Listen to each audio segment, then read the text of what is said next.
उत्तराखंड में निकाय चुनाव नजदीक आते ही मलिन बस्तियों के नियमितीकरण का जिन एक बार फिर से बाहर आ चुका है। शहरी क्षेत्रों में बसी इन मलिन बस्तियों के वोट पाने के लिए राजनीतिक दलों के नेता अपने आप को इनका हिमायती बताने में जुट गए हैं, जबकि सरकार के लिए चिंता बढ़ने वाली ये बात है।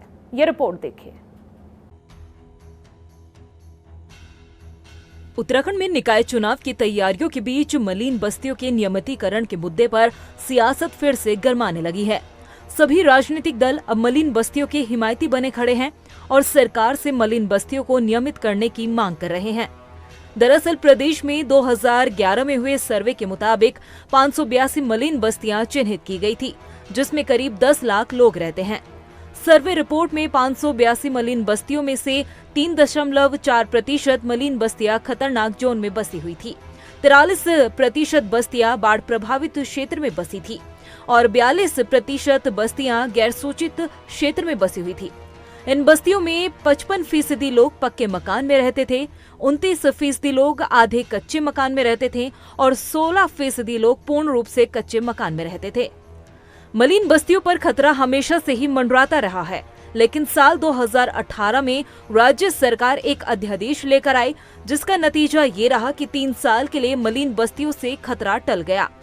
साल 2021 में सरकार ने इस अध्यादेश की समय सीमा को फिर से बढ़ाया, जो कि अब अक्टूबर में खत्म होने वाली है। ऐसे में एक बार फिर से मलिन बस्तियों पर उजड़ने की तलवार लटकती दिखाई दे रही है।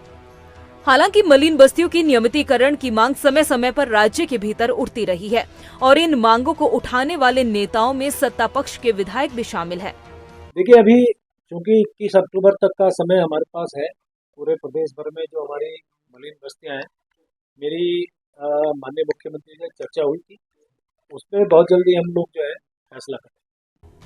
वहीं कांग्रेस खुद को मलिन बस्ती निवासियों की हितैषी बता रही है। साथ ही बीजेपी सरकार पर मलिन बस्तियों में रहने वाले गरीब लोगों का शोषण करने का आरोप लगाया है। भारतीय जनता पार्टी की सरकार ने मलिन बस्तियों में निवास करने वाले लोगों को हितों में कुठाराघात करने का काम किया है। 2016 में कांग्रेस की सरकार ने मलिन बस्ती रेगुलेशन एक्ट बनाया था और उनको व्यवस्थित करने का काम किया था। मालिकाना हक देने की बात कह के गए थे, लेकिन 8 साल व्यतीत होने के बाद भी सरकार के कान में जूं नहीं लग रही है और मलिन बस्तियों में डोजर चलाने का काम किया।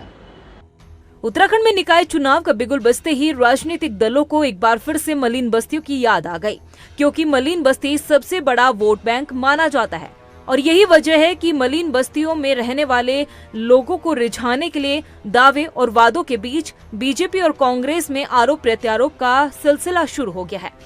ऐसे में देखना ये होगा कि इस मुद्दे पर सिर्फ सियासत होती है या फिर नियमितीकरण की मांग पूरी होगी। रफ्तार मीडिया के लिए देहरादून से सुशांत सिंह की रिपोर्ट।